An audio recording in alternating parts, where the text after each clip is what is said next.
7వ వచనాన్ని చదువుకుందాం.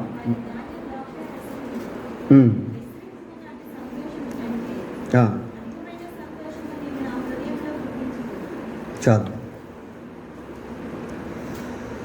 వారి ధాన్య ద్రాక్షారసములు విస్తరించిన నాటి సంతోషము కంటే అధికమైన సంతోషము నీవు నా హృదయములో పుట్టించితివి.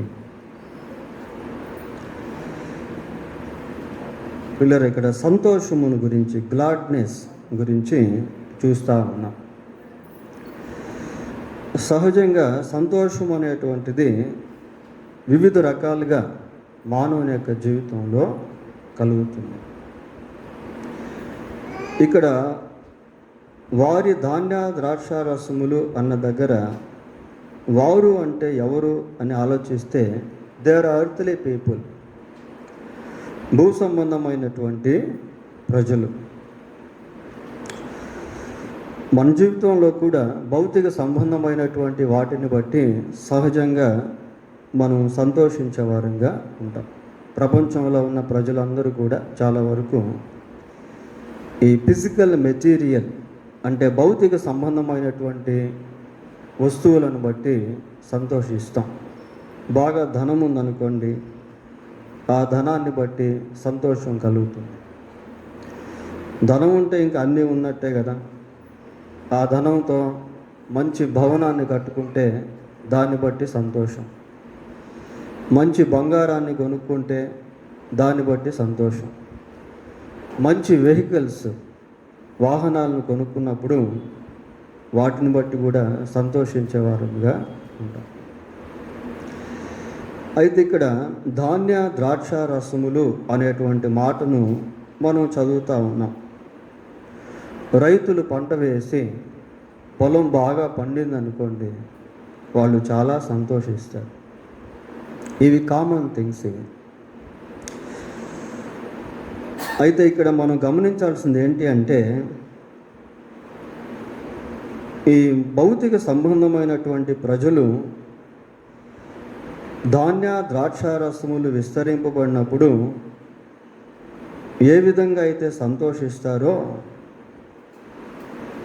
అవి లేనప్పుడు కూడా దేవునికి సంబంధించినటువంటి వారు వాటికంటే అత్యధికముగా సంతోషిస్తారు. సంతోషానికి భౌతిక సంబంధమైనటువంటి వస్తు వాహనాలు కారణమైతే, ఆత్మీయ జీవితాన్ని జీవించేటువంటి వారికి అవి లేకపోయినా కూడా వాటికంటే గొప్ప సంతోషాన్ని అనుభవిస్తారు. లూకా సువార్త 12వ అధ్యాయము 16వ వచనాన్ని చదువుకుందాం.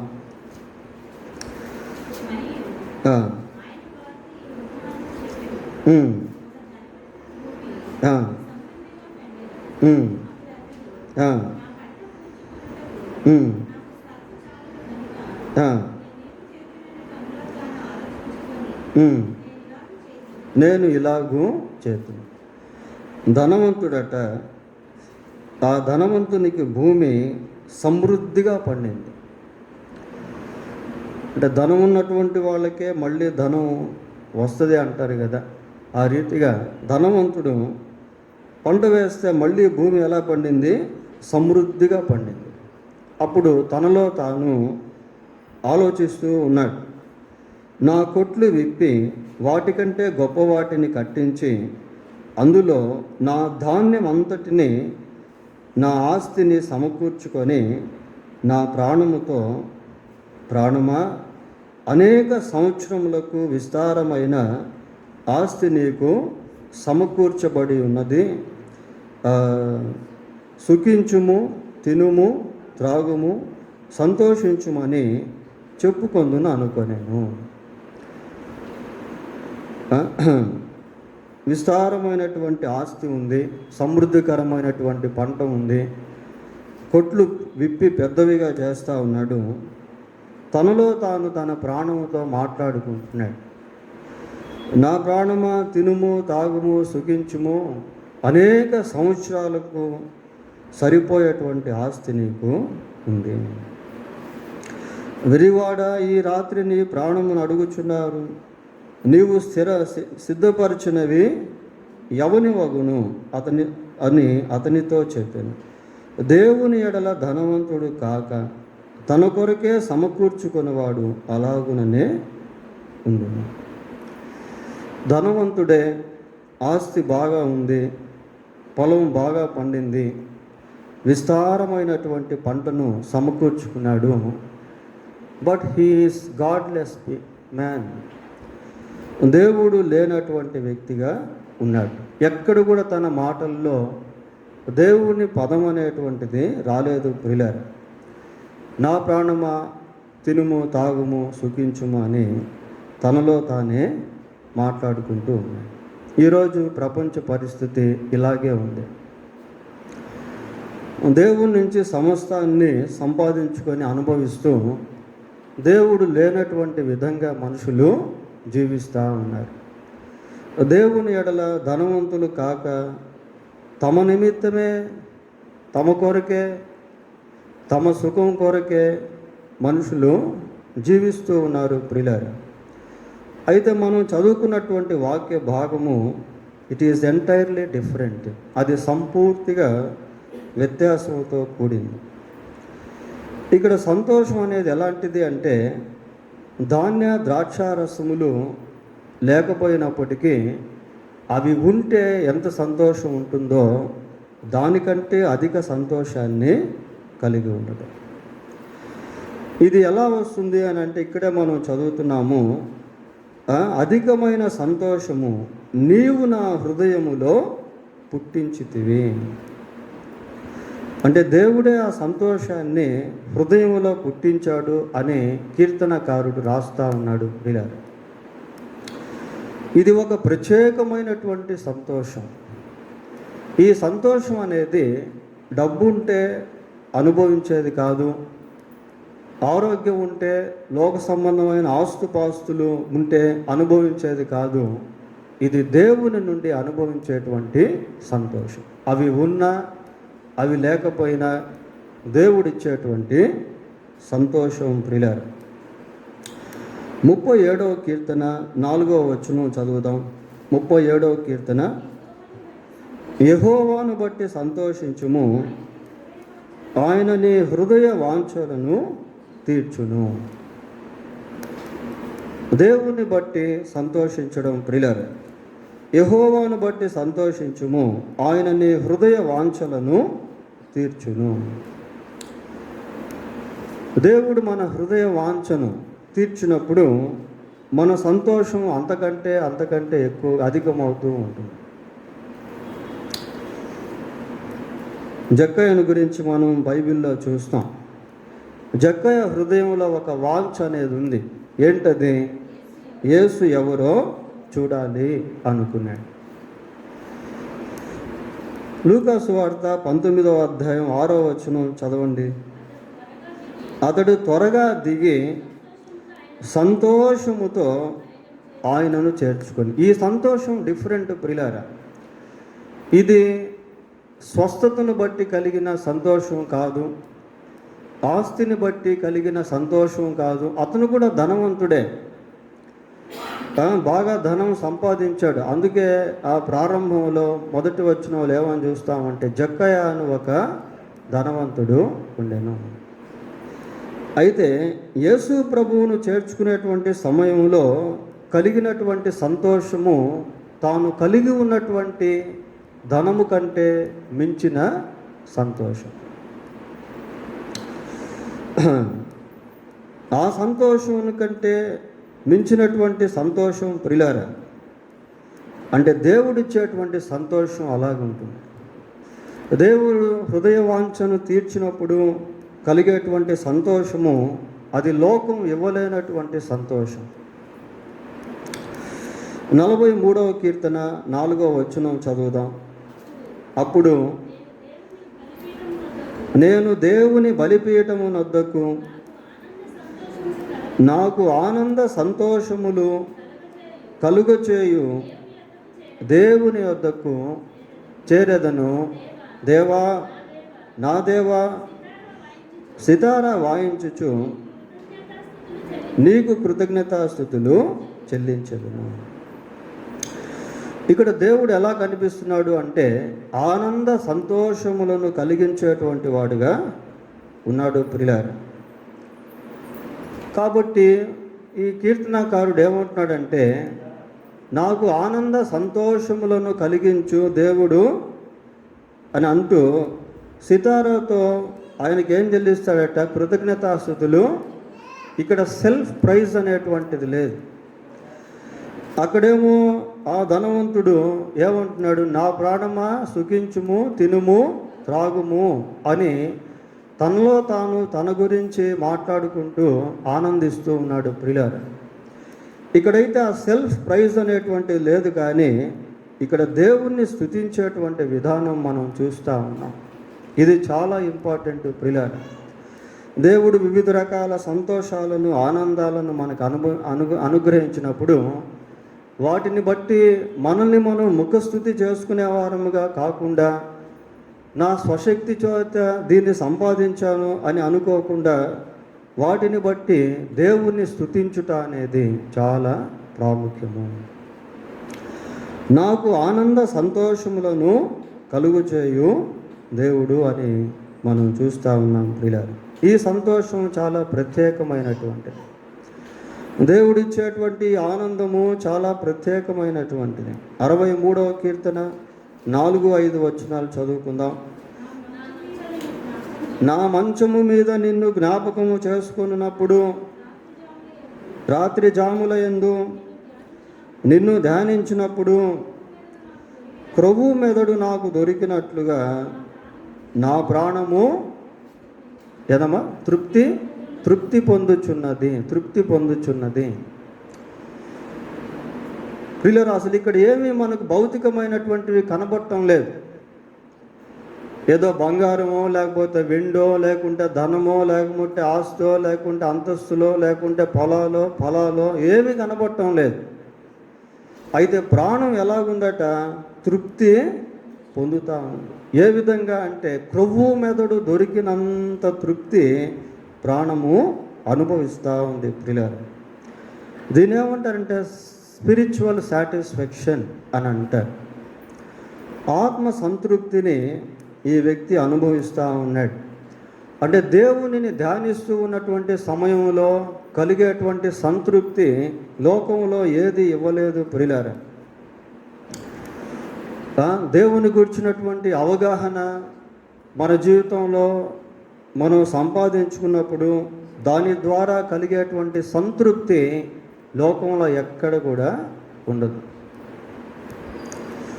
దేవుణ్ణి ధ్యానించుట, దేవుని వాక్యాన్ని ధ్యానించుట, when we meditate the word of God, we can know about God more and more. మనం దేవుని వాక్యాన్ని ధ్యానిస్తూ ఉండగా దేవుణ్ణి అంతకంతకు ఎక్కువగా తెలుసుకునేటువంటి వారంగా ఉంటాం. 119వ కీర్తన 92వ వచనం చూడండి. నీ ధర్మశాస్త్రము నాకు సంతోషము ఇయ్యని ఎడల నా శ్రమయందు నేను నశించియుందును. శ్రమలు ప్రియులారా, లోకంలో రకరకాల శ్రమలు, రకరకాల కష్టాలు, రకరకాల కన్నీటి వేదనలు, బాధలు, ఇరుకులు, ఇబ్బందులు, ఇవి మనిషి జీవితాన్ని ఏం చేస్తున్నాయంటే నశింపజేస్తూ ఉన్నాయి. అనేక మంది ఆలోచించి దిగులు పడి క్షీణించి చనిపోయేటువంటి వాళ్ళు ఎంతోమంది ఉన్నారు. ఒంటరితనాన్ని భరించలేక కృంగిపోయి మానసిక వేదన చేత, మానసిక రుగ్మతల చేత పీడించబడి వ్యాధిగ్రస్తులైపోయి చనిపోయేటువంటి వారు ఎంతోమంది ఉన్నారు. అయితే ఇక్కడ మనం ఏమని చదువుతున్నాం? నీ ధర్మశాస్త్రము నాకు సంతోషం ఇయ్యని ఎడల నా శ్రమయందు నేను నశించి ఉండేవాడిని. కనుక ఇక్కడ సంతోషం ఏమిస్తూ ఉంది? ధర్మశాస్త్రం ఇస్తూ ఉంది ప్రియులారా. అంటే ఒక వాక్యాన్ని మనం చూసినప్పుడు ఆ వాక్యంలో they are not physical objects in the word of God. ఆ వాక్యంలో మనకి బంగారం కనబడదు.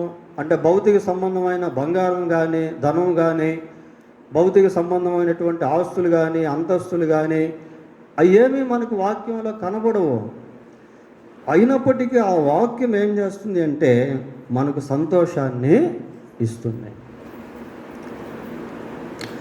మనం నశించిపోనీయకుండా మనల్ని కాపాడుతూ ఉంది.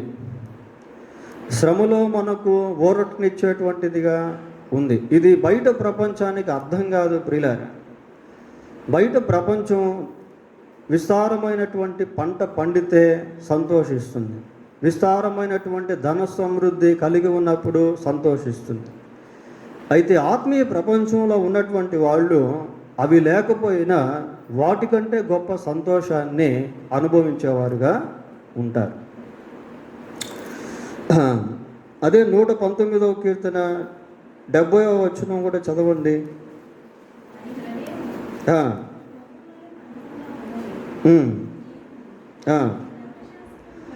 నీ ధర్మశాస్త్రమును బట్టి ఆనందించుచున్నాను.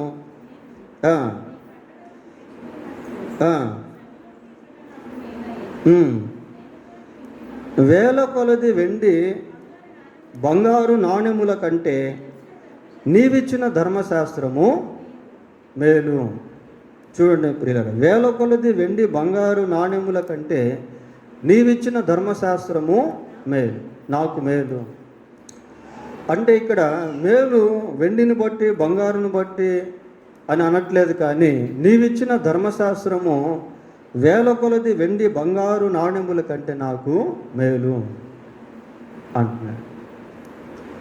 అంటే వెండి లేకపోయినా బంగారం లేకపోయినా కలిగి ఉన్నటువంటి ధర్మశాస్త్రాన్ని బట్టి ఆనందించడం ప్రియులారా. లోకంలో చాలామందికి విస్తారమైనటువంటి వెండి బంగారాలు ఉన్నాయి, కానీ ప్రశస్తమైన దేవుని వాక్యం లేదు. దేవుని వాక్యం లేదు ప్రియులారా. అయితే మన జీవితంలో దేవుడు అటువంటి వాక్యాన్ని, వెండి బంగారం నాణ్యముల కంటే మేలైన విలువైన వాక్యాన్ని దేవుడు మనకు ఇచ్చాడు. దాన్ని బట్టి సంతోషం. 92వ కీర్తన 4వ వచనం చదువుదాం. 92వ కీర్తన. ఎందుకనగా యెహోవా నీ కార్యము చేత నీవు నన్ను సంతోషపరచుచున్నావు. ప్రియులారా, దేవుడు తన కార్యము ద్వారా మన జీవితంలో సంతోషాన్ని అనుగ్రహిస్తాడు. ఈ సంతోషం అనేది లోక సంబంధమైన వాటితో we can't compare with this joy with a earthly joy.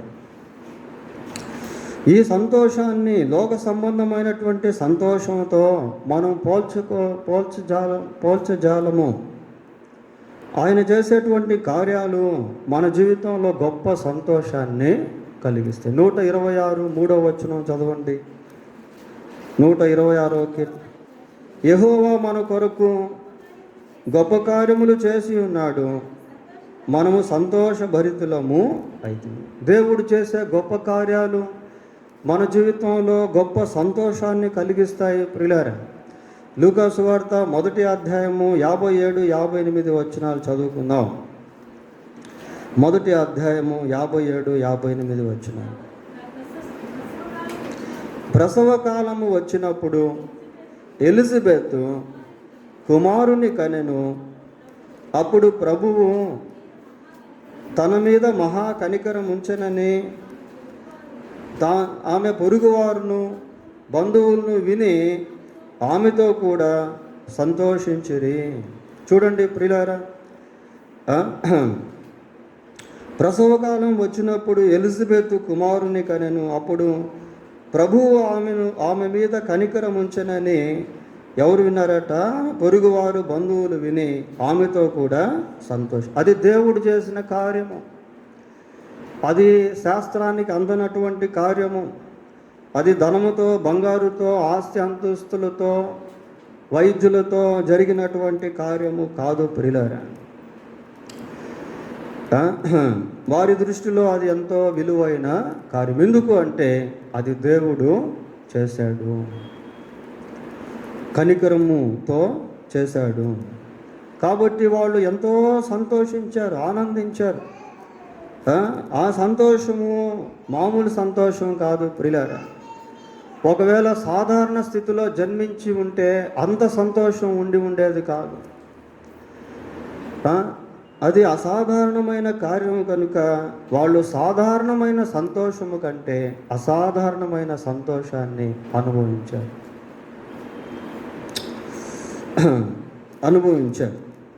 దేవుని కార్యాలు మనం గమనించినప్పుడు అది లోకానికి అతీతంగా ఉంటాయి ప్రియులారా. అవి లోకానికి అర్థమయ్యేటువంటివిగా ఉండవు. చూడండి, దానియేలు గ్రంథం మొదటి అధ్యాయము 14-15 వచనాలు చదువుకుందాం. అందుకు అతడు ఈ విషయములో వారి మాటలకు సమ్మతించి 10 దినముల వరకు వారిని పరీక్షించెను. 10 దినములైన పిమ్మట వారి ముఖములు రాజు భోజనము భుజించు బాలులందరి ముఖముల కంటే సౌందర్యముగా కలగాను. అసలు ఎట్లా ఇది సాధ్యం ప్రియులారా?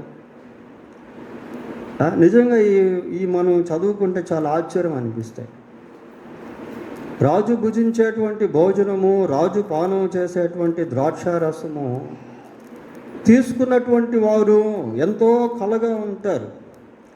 వారి ముఖములు ఎంతో సౌందర్యవంతంగా ఉంటాయి. ఎందుకంటే అది రాయల్ ఫుడ్. అది సహజంగా బాగా ధనవంతుల పిల్లల్ని, ఈ మాస్ ఏరియాస్లో పిల్లలు ఉంటారు కదా, వాళ్ళని మనం చూసినప్పుడు కొంత డిఫరెంటేషన్ అనేది మనకు కనబడుతుంది. వాళ్ళంతా ఏసీలో ఉంటారు కాబట్టి ఆరోగ్యంగా, బలంగా, హెల్తీగా, చూసేదానికి అందంగా కనిపిస్తారు పిల్లలు. మాస్ ఏరియాస్లో ఉన్నటువంటి పిల్లల్ని చూస్తే కొంచెం అగ్లీగా, ఒక రకంగా కనిపిస్తూ ఉంటారు. అది మనం భౌతికంగా చూస్తున్నప్పుడు కనిపించే దృశ్యం అది. అయితే వీళ్ళు ఇక్కడ ఎలాగున్నారు అంటే, ఆ రాజు భుజించే భోజనం, పానం చేసే ద్రాక్షారసం పుచ్చుకునేటువంటి బాలుడి కంటే వీళ్ళు ఎలాగున్నారు? సౌందర్యముగాను కళగాను. అసలు వీళ్ళు ఏం తిన్నారు? వీళ్ళు మాంసాహారం తినలేదు ప్రియులారా. వీళ్ళు తినింది మామూలు ఆహారం. 12వ వచనం చదవండి. భోజనమునకు శాఖ ధాన్యాదులను, పానమునకు నీళ్లును. భోజనానికేమో శాఖ ధాన్యములు, తాగేదానికేమో నీళ్లు. వాళ్ళకి తాగేదానికి ద్రాక్షారసం, తినేదానికి రాజు భుజించు భోజనం. 10 దినములు అయిపోయింది. 10 దినములు అయిపోయినాయి. అప్పుడు వాళ్ళని పరీక్షిస్తే వాళ్ళకంటే వీళ్ళు నలుగురు కలగా కనిపిస్తూ ఉన్నారు. వాళ్ళకంటే వీళ్ళు సౌందర్యంగా కనిపిస్తూ ఉన్నారు ప్రియులారా. అది ఎలా సాధ్యమో అంటే అది దైవిక సంబంధమైనటువంటి కార్యం. అది లోకానికి అర్థం కానటువంటి కార్యము. 19వ వచనం కూడా చదవండి. రాజు వారితో మాట్లాడగా దానియేలు, హనన్య, మిషాయేలు, అజర్యా వంటి వారెవరును కనబడలేదు కనుక వారే రాజు సముఖమున నిలిచారు. ఈ నలుగురే నిలబడతా ఉన్నారు ప్రియులారా. చదవండి. చేయగా జ్ఞాన వివేకముల సంబంధమైన ప్రతి విషయములో వీరు తన రాజ్యం అందంతటి నుండి శకునగాండ్ర కంటేను, గారడి విద్య గలవారి కంటేను 10 అంతలు శ్రేష్ఠులని తెలియదు. గారడి విద్య అంటే వాళ్ళు బాగా విద్యాభ్యాసం చేసినటువంటి వాళ్ళు ప్రియులారా. శకునగాండ్రు వాళ్ళు కూడా ఎన్నో ప్రయోగాలు చేసి అభివృద్ధి చెందినటువంటి వాళ్ళు. వీళ్ళకి ఆ ప్రయోగాలు లేవు, ఆ విద్య వీళ్ళకి లేదు. అయినా కూడా వాళ్ళందరికంటే వీళ్ళు ఎలాగున్నారంటే శ్రేష్ఠులుగా కనిపిస్తున్నారు. ఎన్ని అంతలట? 10 అంతలు ప్రియులారా. 10 అంతలు శ్రేష్ఠులుగా కనిపిస్తున్నారు. వారికంటే సౌందర్యంగా కనిపిస్తూ ఉన్నారు. అసలు how it was possible for them? ఇది ఎలా సాధ్యము? ఇది లోకానికి అర్థం కాదు ప్రియులారా. అదే ఆత్మీయతలో ఉన్న ఆంతర్యము, అదే ఆత్మీయతలో ఉన్న ఆనందము. వీరు దేవుని పక్షమందు ఎప్పుడైతే నిలబడ్డారో వారికి రాజు భుజించే భోజనము, రాజు పానం చేసే ద్రాక్షారసం కంటే ఈ ధాన్యాదులు, ఆ నీరే వాళ్ళకి ఎంతో శ్రేష్టమైనవిగా ఉన్నాయి.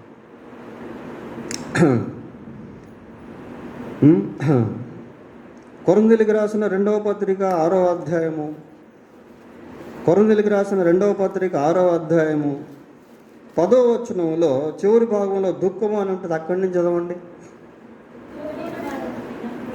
ఏమా? దుఃఖపడిన వారమైనట్టు ఉండి ఎల్లప్పుడూ సంతోషించేవారు. చూడండి ఎలాగుందో. దుఃఖపడిన వారమైనట్టు ఉండి ఎల్లప్పుడూ ఎలాగున్నారట? సంతోషిస్తూ ఉన్నాం. చూసేదానికేమో దుఃఖకరమైన పరిస్థితులు, లోపలేమో సంతోషం ప్రియులారా.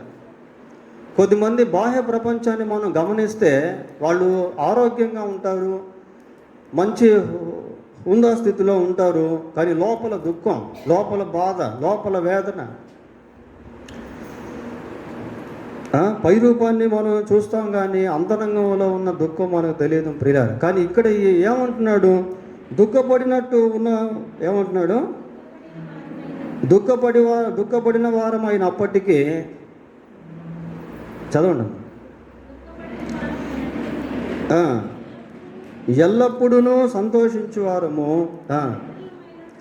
దరిద్రులమైనట్లుండి అనేకులకు ఐశ్వర్యము కలిగించువారు. ఎవరిని చూసేదానికి దరిద్రులుగా కనబడుతున్నారు. దరిద్రులు అంటే ఏమీ లేనటువంటి వాళ్ళకి కనిపిస్తున్నారు. కానీ ఇతరులకు ఏం చేస్తున్నారు? వాళ్ళని ఐశ్వర్యవంతులుగా. ఇది సాధ్యం ప్రియులారా? వీళ్ళేమో దరిద్రంగా కనిపిస్తున్నారు, వీళ్ళ వలన ఇతరులు ఐశ్వర్యవంతుల్లాగా కనిపిస్తూ ఉన్నారు. అదే ఆత్మీయ జీవిత రహస్యం అంటే. ఇది బయట ప్రపంచానికి అర్థం కాదు ప్రియులారా. అపోస్తుల కార్యములు 3వ అధ్యాయం 6వ వచనం చదవండి. 3:6.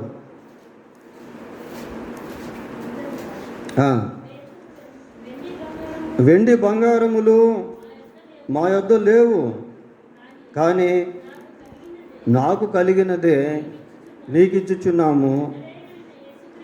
నజరేయుడైన యేసుక్రీస్తు నామమున నడుమని చెప్పి లేవనెత్తి బలం పొందెను. వాడు దిక్కున లేచి నిలిచి నడిచాను. ప్రియులారా, వెండి బంగారాలు మా యొద్ద లేవు, but we have a great treasure that is called the name of Jesus Christ. మా దగ్గర వెండి బంగారాలు లేవు, కానీ యేసుక్రీస్తు యొక్క ఐశ్వర్యముతో కూడిన యేసుక్రీస్తు యొక్క నామాన్ని మేము కలిగి ఉన్నాం. వెండి బంగారాలు లేవు మా దగ్గర, అయితే మాకు కలిగినదే నీకు ఇచ్చుచున్నాము. నజరేయుడైన యేసుక్రీస్తు నామమున లేచి నడవమని చెప్పినప్పుడు ఆ కాలి మండలంలో బలం వచ్చేస్తా ఉంది. చీలమండలంలో బలం వచ్చేసి దిక్కున లేచి నిలిచి నడుస్తూ ఉన్నాడు, గంతులు వేస్తూ ఉన్నాడు. ప్రియులారా, అంటే వెండి చేయలేనటువంటి, బంగారు చేయలేనటువంటి కార్యము యేసుక్రీస్తు నామములో ఇక్కడ జరిగింది. వాళ్ళు దరిద్రులుగా కనబడుతూ ఉన్నారు, ఇతరులను ఐశ్వర్యవంతులుగా చేస్తూ ఉన్నారు. ఎలాగది సాధ్యమైంది అంటే అది యేసుక్రీస్తు నామము ద్వారా సాధ్యపడతా. ఇది లోకానికి అర్థం కాదు. లోకం దృష్టిలో వాళ్ళు మురికి వాళ్ళలా కనిపిస్తూ ఉన్నారు, దరిద్రులా కనిపిస్తూ ఉన్నారు. But they have a heavenly treasure with them. అయితే వారిలో పరలోక సంబంధమైనటువంటి ఐశ్వర్యం అనేది ఉంది. కొరింథీయులకు రాసిన 2వ పత్రిక 4వ అధ్యాయము 16వ వచనం చూడండి. కొరింథీయులకు రాసిన 2వ పత్రిక 4:16. మేము అధైర్యపడము, మా బాహ్య పురుషుడు కృషించుచున్నను, మా ఆంతర్య పురుషుడు దినదినము నూతన పరచబడుచున్నాడు. ప్రియులారా, బాహ్య పురుషుడు కృషించిపోతున్నాడట. లోకం వాళ్ళని చూస్తే ఏమనిపిస్తుంది, ఏంట్రా వీళ్ళు కృషించిపోతున్నారు అనే విధంగా వారు కనిపిస్తూ ఉన్నారు. కానీ అంతరంగ పురుషుడు ఎలాగున్నాడు, దినదినము నూతన పరచబడతాడు. స్పిరిచువల్ డిఫరెంటేషన్, ఆత్మ సంబంధమైనటువంటి వ్యత్యాసము. ప్రియులారా, ఇది బయట ప్రపంచానికి అర్థం కాదు. మనుషులు పై రూపాన్ని చూస్తారు. మనుషులు పై రూపాన్ని చూసినప్పుడు దేవుని బిడ్డలు ఎలా కనిపిస్తారు, వాళ్ళు దేనికి పనికిరాని వాళ్ళలాగా కనిపిస్తారు కొద్దిమంది దృష్టిలో. కానీ వాళ్ళల్లో ఉన్నటువంటి శక్తి అసాధారణమైనది. బాహ్య పురుషుడు అంతరంగ పురుషుడు ఎలాగున్నాడట, దినదినము నూతన పరచబడుచున్నాడు. చదవండి. మేము దృశ్యమైన వాటిని చూడక అదృశ్యమైన వాటినే నిదానించి చూచున్నాము కనుక క్షణమాత్రం ఉండే మా చులకన శ్రమ మా కొరకు అంతకంతకు ఎక్కువగా ఏలయనగా దృశ్యమైనవి అనిత్యములు, అదృశ్యమైనవి నిత్యము. కనిపించనివే నిత్యములు అంటున్నాడు. ప్రియులారా, వారి దాన ద్రాక్ష రసములు విస్తరించిన నాటి సంతోషము కంటే అధికమైన సంతోషము నీవు నా హృదయములో ఉంచు. ఇక్కడ ధాన్యం లేదు, ద్రాక్షారసం లేదు, కానీ సంతోషం ఉంది. సంతోషం ఉంది. ఈ సంతోషం దానికంటే అధికమైనటువంటిదిగా దృశ్యమైనవి అనిత్యములు, అదృశ్యమైనవి నిత్యములు. మరి అలాగని దేవుడు దరిద్రులుగా ఉంచుతాడా? అలాగని దేవుడు పేదవారిగా ఉంచుతాడా? తిండి లేని వారిగా, బట్ట లేని వారిగా, గృహం లేనటువంటి వారిగా కాదు. ప్రియులారా, ధాన్యాద్రక్షం లేకుండా నువ్వు సంతోషంగా ఉండు అని అంటాడా దేవుడు? కాదు. God provides everything that we need. దేవుడు మన అవసరతలు అన్నిటినీ కూడా తీరుస్తాడు. మత్తయి సువార్త 6వ అధ్యాయం 8వ వచనం చూడండి. 6:8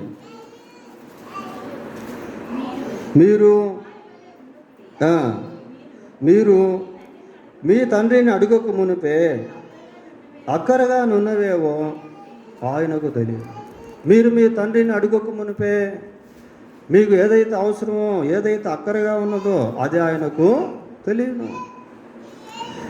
తెలియను అంటున్నాడు. ప్రియులారా, 31 వచనం కూడా చదవండి.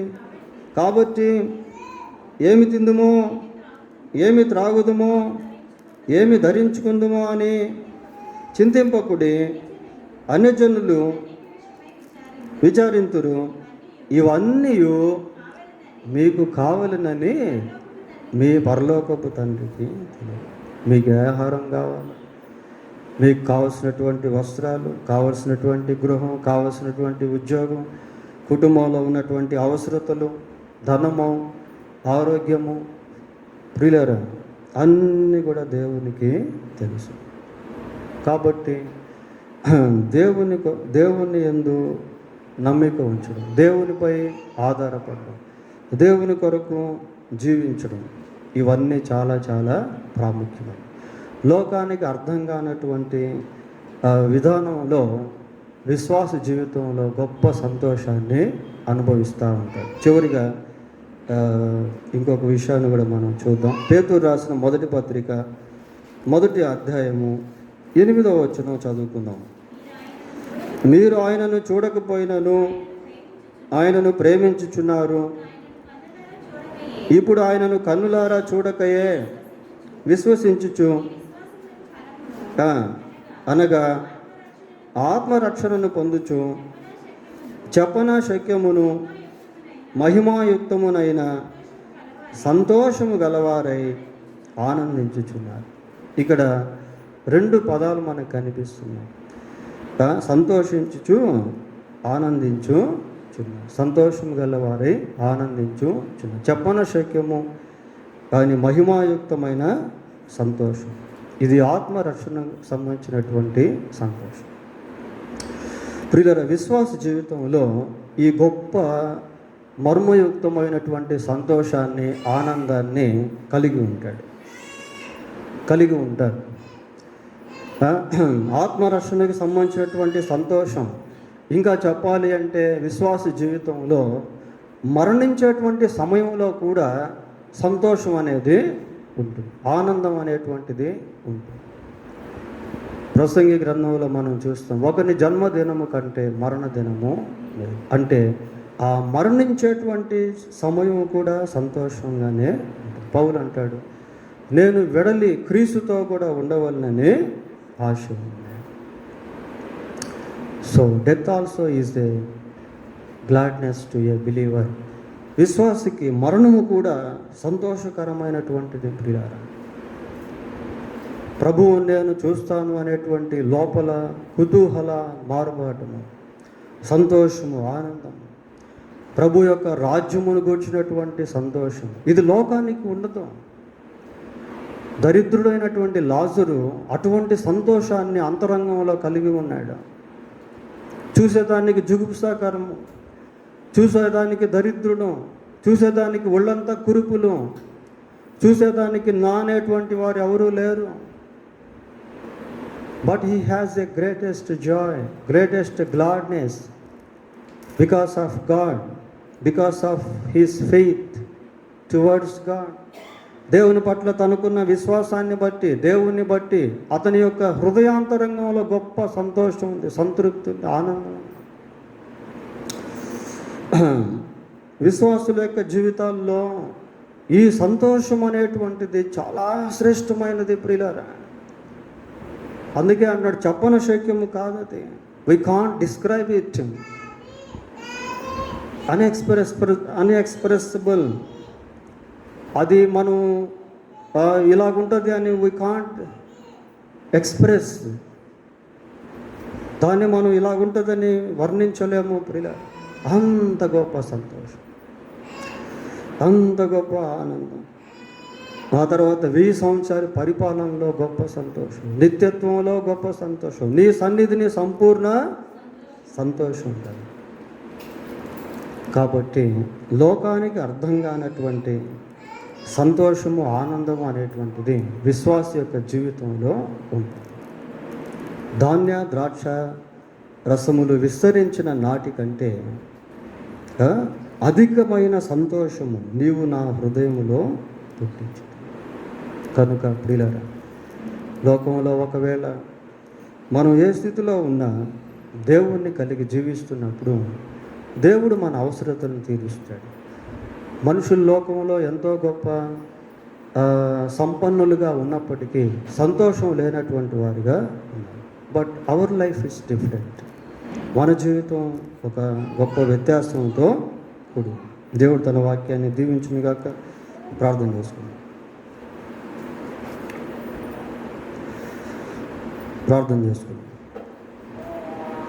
యెహోవా యందు సంతోషించు, ఆయన్ని హృదయవాంఛలను తీర్చు. నా మంచము మీద నిన్ను జ్ఞాపకం ధ్యానించినప్పుడు ప్రభువు మెదడు నాకు దొరికినంతగా నా ప్రాణము తృప్తి నందుచున్నది. ప్రభువుని అడుగుదాం. పరిశుద్ధుడైన మా తండ్రి, మీకు వందనాలు, స్తోత్రాలు. మీరిచ్చే గొప్ప సంతోషము, ఆనందము నాయన లోక సంబంధమైన వాటితో సాటి అయినది కాదు. ప్రభువా, ఎంతో శ్రేష్టమైనటువంటి సంతోషాన్ని మీరు అనుగ్రహించే దేవుడు. మా జీవితంలో ఏది కూడా మాకు తక్కువ చేయనటువంటి వాడు, మా అక్కర్లను ఎరిగినటువంటి వాడు, వాటిని తీర్చేటువంటి వాడు. కనుక మీ వైపు మేము చూడగలుగుటకు సహాయం చేయండి. మీ యందు ఆనందించే వారముగా ఉండుటకు సహాయం చేయండి ప్రభువా. నాయన, మీ కొరకు జీవించే వారముగా మమ్మల్ని చేయండి నాయన. మీరు మాకిచ్చే సౌందర్యము, మీరు మాకిచ్చేటువంటి ఘనత లోక సంబంధమైన వాటితో సరితూగవు, వాటితో మేము సంపాదించుకోలేము. మీ పక్షమందు నిలబడినప్పుడు మీరు మమ్మల్ని ఎంతో హెచ్చిస్తారు ప్రభువా. మీకు వందనాలు, స్తోత్రాలు చెల్లిస్తూ అదృశ్యమైన వాటిని చూడగలిగే వారముగా మమ్మల్ని చేయండి. మా అంతరంగ పురుషుని యందు దినదినము నూతన బలాన్ని మేము పొందుకునే వారముగా ఉండుటకు కృప దయచేయండి. చెప్పన శక్యము కానీ మహిమాయుక్తమైన సంతోషమును ఆనందమును మీరు మా కొరకు ఏర్పాటు చేసి ఉన్నారు. అందును బట్టి మీకు స్తోత్రాలు. మీ యందు మాకు ఇచ్చిన గొప్ప నిరీక్షణను బట్టి మీకు స్తోత్రాలు చెల్లిస్తూ ఉన్నాం. ప్రభా, ఎల్లప్పుడూ నిరీక్షణతో ఆశతో మీ కార్యముల కొరకై కనిపెట్టుకునే వారముగా మేము ఉండుటకు సహాయము చేయమని మా రక్షకుడైన యేసుక్రీస్తు పరిశుద్ధమైన నామములో ప్రార్థన చేస్తున్నాము తండ్రి. ఆమేన్.